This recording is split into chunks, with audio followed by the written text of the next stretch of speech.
It's now my pleasure to introduce today's commencement speaker, our own Dr. Juan Ortega-Barnett. Dr. Ortega-Barnett is a neurosurgeon and assistant professor in our Department of Surgery and our Division of Neurosurgery. He earned his medical degree from La Salle University Medical School in Mexico City. He was board certified in Mexico and completed a neurosurgery residency there before he came to the United States. Then he went on and did 2 more residencies, ultimately culminating in General Surgical Residency at West Virginia, Chief Residency in Neurosurgery at the Allegheny General Hospital in Pittsburgh, and then in 2005 he completed a Brain Tumor Fellowship program at the Brigham and Women's Hospital and Harvard Medical School. All in all then, Dr. Ortega spent more than 2 decades training, but I think he will tell you about the importance of persistence, hard work, and I think he'll say it's worth it to be able to do what you love. So I think Dr. Ortega-Barnett will probably tell us a lot more about his professional journey and his life experiences, but without further ado, class of 27, your speaker.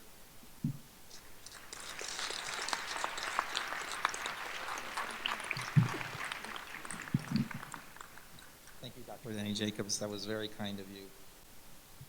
Esteemed President, Dr. David Callender, Executive Vice President, Provost and Dean, Dr. Danny Jacobs, distinguished guests, executive members, faculty of UTMB, family, friends, but above all, graduates of 2017. I know that there are many who are more deserving to stand here as your keynote speaker, so I am deeply humbled and greatly honored to have this privilege and celebrate with you today this very special and happy occasion. Graduates, today it's your day. I know also that it's no small feat what you've accomplished in these last 4 years. You know, especially first getting into medical school, then getting through medical school. It's not an easy endeavor. First, you know, there are thousands of hours of hard work, learning, studying, reading, organizing, trying to understand the meaning of new concepts, integrating them, and then memorizing them so that you can then take those nerve-wracking tests. You know, learning medical terminology, it's like learning a new language. And then top that off with topics like biochemistry, pharmacology, neuroanatomy, pathophysiology, nephrology, and then, of course, associating diseases with their proper treatments. It's a whole world of information and definitely a daunting task. So let me start by saying congratulations, job well done. All that hard work.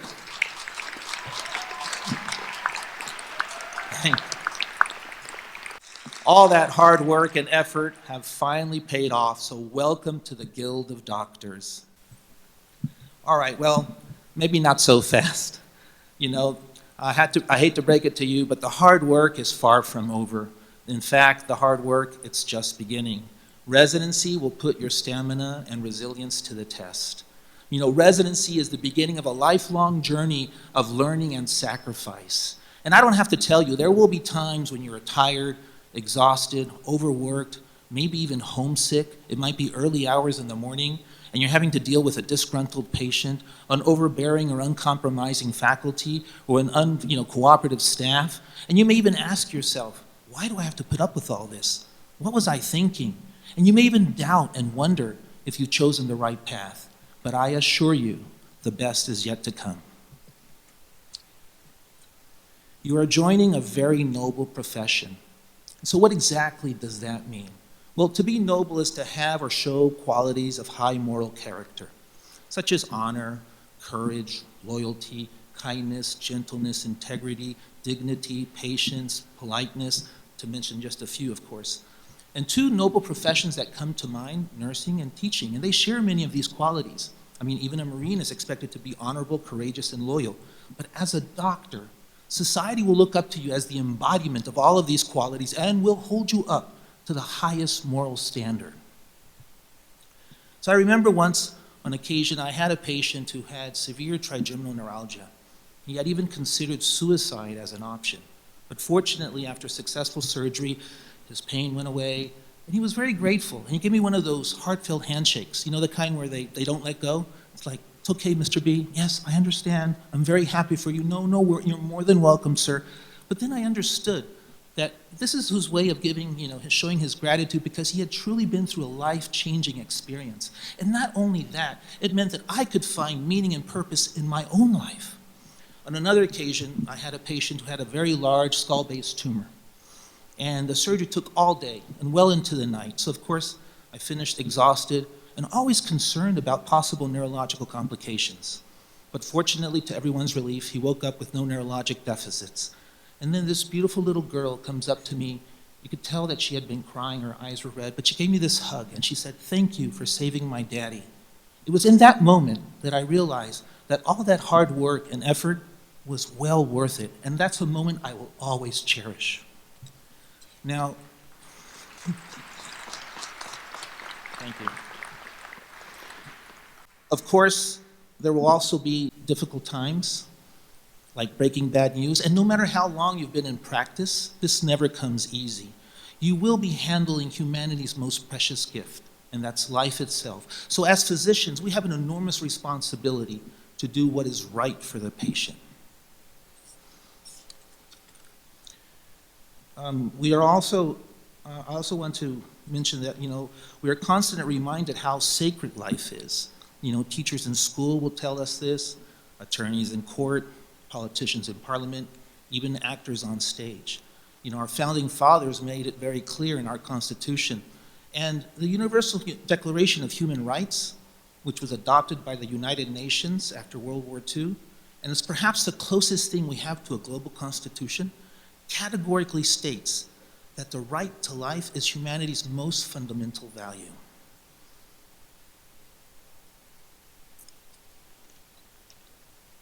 So here's the main point. What does it mean to be a doctor? There's no question and no doubt that to be a practicing physician, you have to have a body of knowledge and a certain set of skills. But the real question is that enough? So, one of the persons who I strongly admire and who was a source of inspiration for me in becoming a doctor in the first place is my uncle, Dr. Rafael Andrade. And I recall once when I was a young boy on a family vacation, I witnessed how a unconscious man, was pulled out of the ocean and dragged onto the beach. And as the crowd gathered round, I saw my uncle kneel beside this man, and he started performing CPR. And as I got closer to the crowd, I could hear people in the crowd talking and saying that it was useless, that this man was already under the water for too long and that he was already dead. But my uncle paid no attention. He continued to work tirelessly. And then it happened. To everyone's surprise, the man came back to life. I was amazed and so proud of my uncle. So I believe that there are certain personal attributes and qualities that should be met in order to define the essence of what it means to be a doctor. You need to have a bedrock of principle, a solid foundation on which to build the experiences that you will encounter throughout your professional career. You will be faced with difficult choices and tough decisions, and it is important to be well-grounded and to have firm values. Also, adopt an unswerving moral compass. Remain steadfast, sure-footed. Do always what's right for the patient. Don't let excessive pride and arrogance blind you to the details that really matter. I call that hubris. And when we let overconfidence and lack of fear predominate, it always leads to shortcomings. Hubris will always be the downfall of narcissism. And the important thing is, if you rest on your laurels, you cease to strive for further achievements. But then again, don't let that moral compass swerve into the opposite direction, where apathy, lack of empathy, and lack of compassion have caused as much harm, if not more. And it always leads to unworthiness.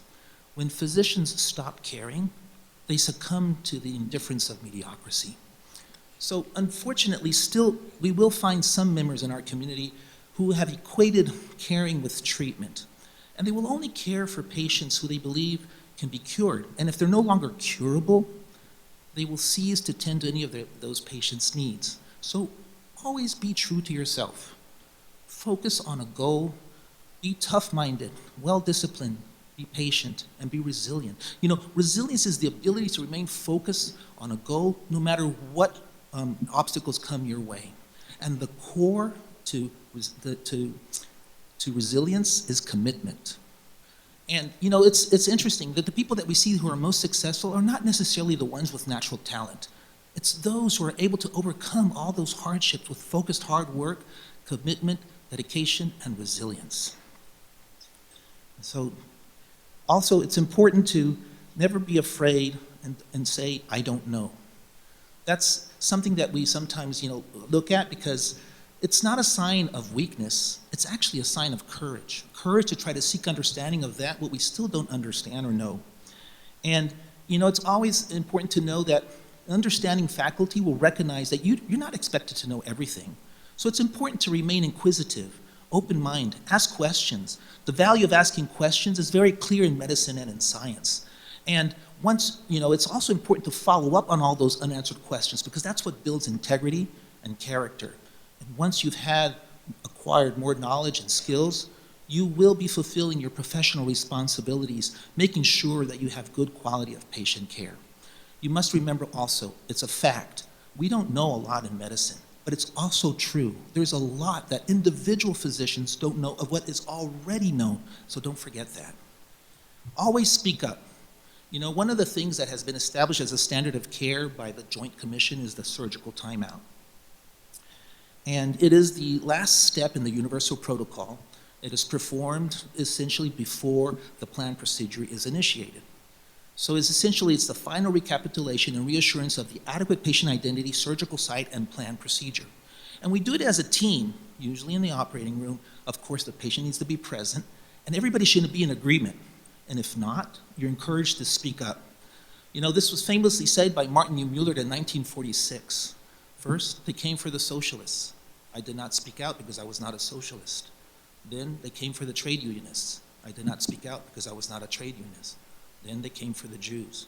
I did not speak out because I was not a Jew. And finally, they came for me, and there was no one left to speak for me. And don't forget also what Dr. Martin Luther King Jr. said. In the end, we will remember not the words of our enemies, but the silence of our friends.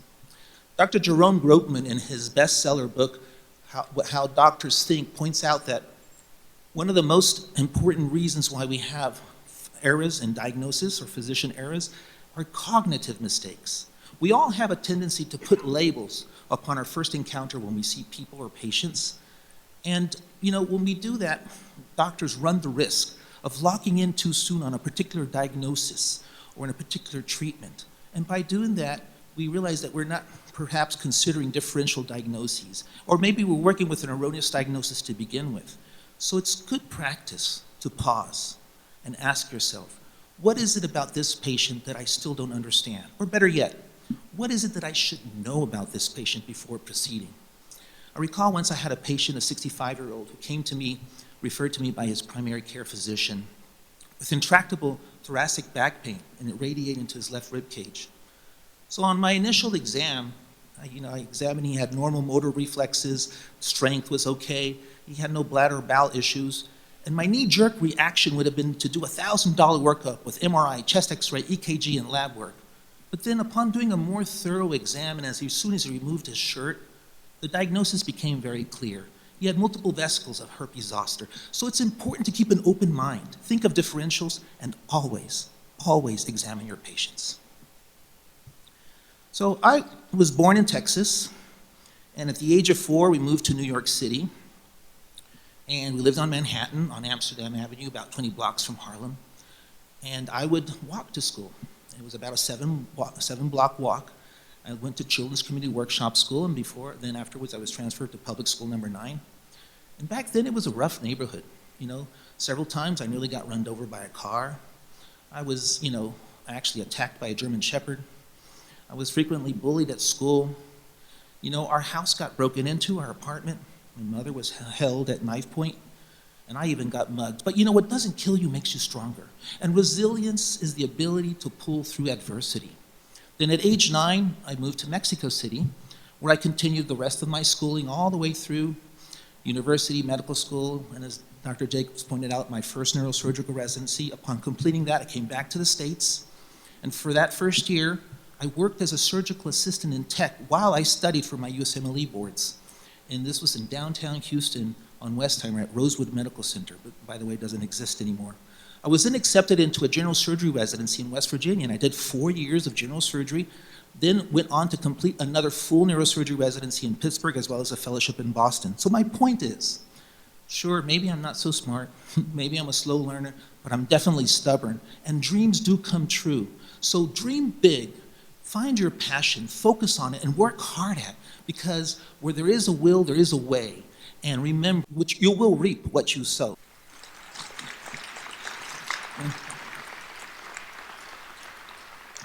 So I've been asked to give just a few recommendations for your first year in residency, and I think I have a few years under my belt, so I can tell you a little thing.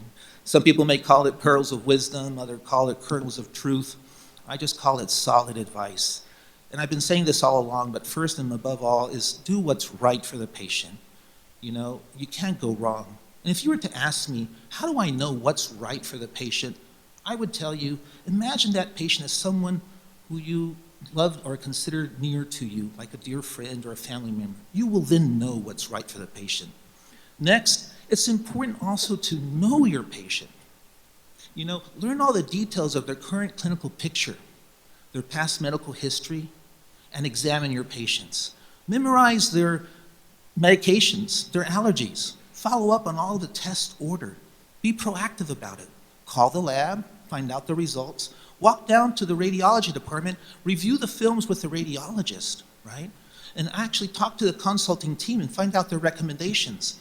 And then read about your patient's disease. For me, that meant I had to come in earlier than my peers and many times stay later, just so that I could make everything was organized and I understood clearly what the plan was of treatment. During that first year as an intern, you're not expected to know all the latest surgical nuances of some novel surgical technique or the procedures and treatments of some obscure pathology. You know, that comes later. That's why you're in training. But when you're on rounds, and if your chief resident wants to know, or your faculty wants to know, what was the last white blood cell count? When was the last dose of antibiotic? What was the CT scan results? Or what was the recommendations from the consulting team? You'll have those answers rolling off your tongue. Always be respectful of your coworkers. This is another important point. You know, your coworkers, nurses, housekeeping staff, your peers, faculty, learn their names. Cordially greet them. I find that the best way to start my day is by saying good morning. And also be mindful of their suggestions. So many times, you know, they'll have good, solid advice. You know, they've been around the block, so keep an open mind. Another good point I like to say is sometimes it pays to go the extra mile. You know, my mentor, Dr. Peter Janetta, had a real knack for gaining the patient's confidence. He would actually start a conversation by actually asking them about their hometown or their line of work. And he was also really good at thanking everybody at the end of a surgical case. So he made you feel like a real important team member. And something else that I find useful also is keep a journal, even if it's just a few lines every so often.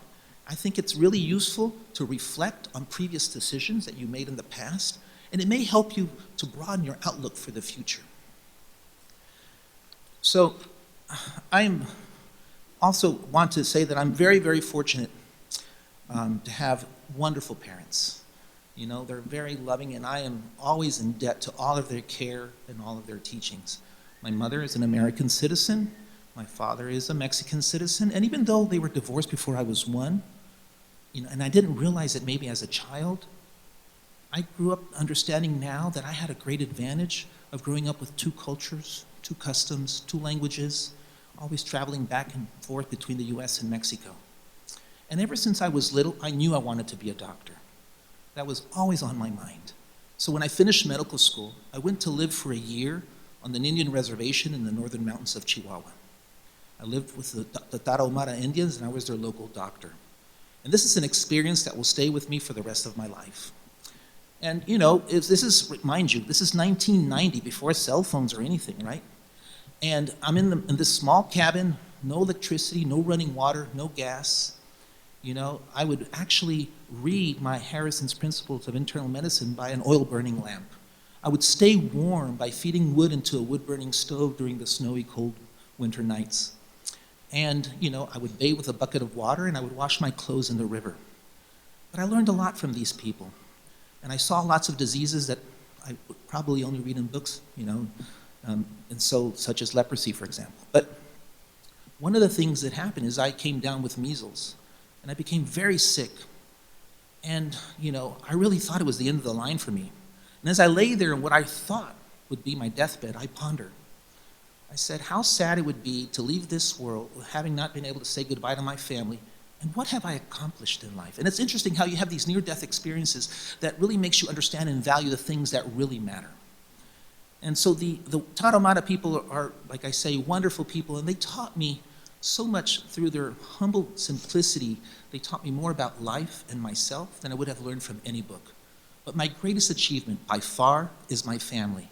I married the love of my life, and she has actually been with me through thick and thin, and has put up with all of my long hours and my very jealous profession. So she's the real hero here.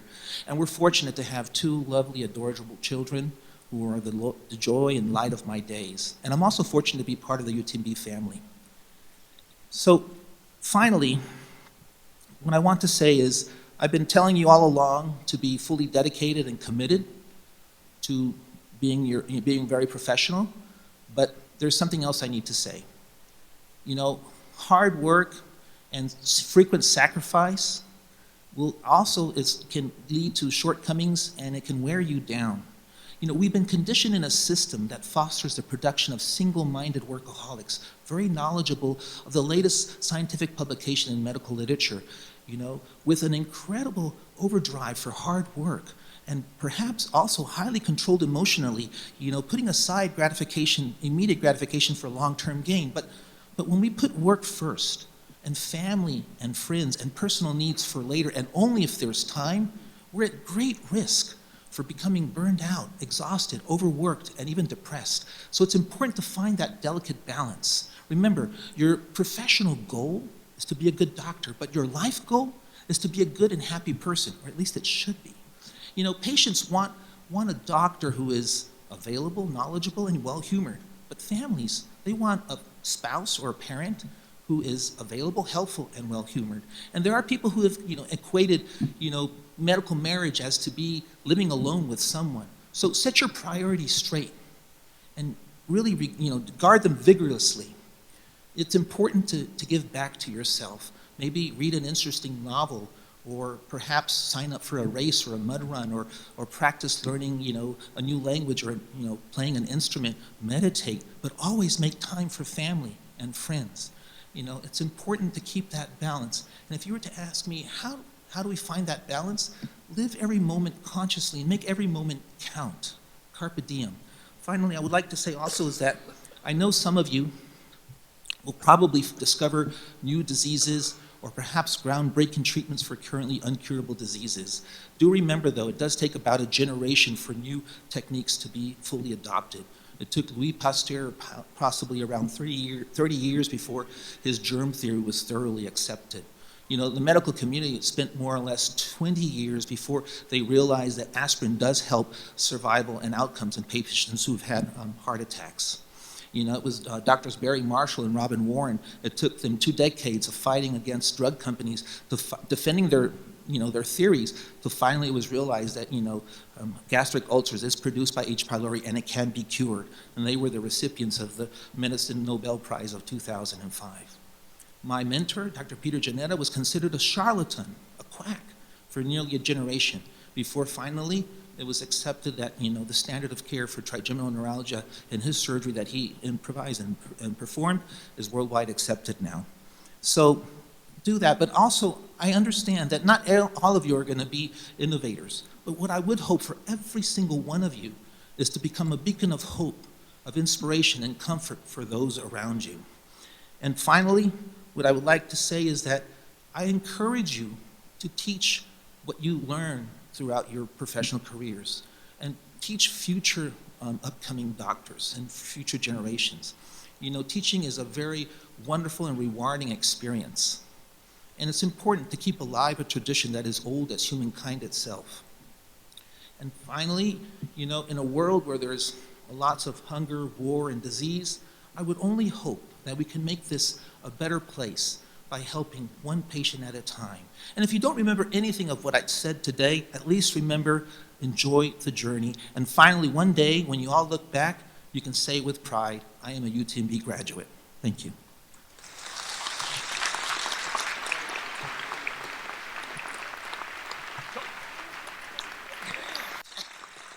Thank you very much. That was a wonderful speech. We just want to present you with this commemorative medallion. Thank you very much. Outstanding. Thank you very much.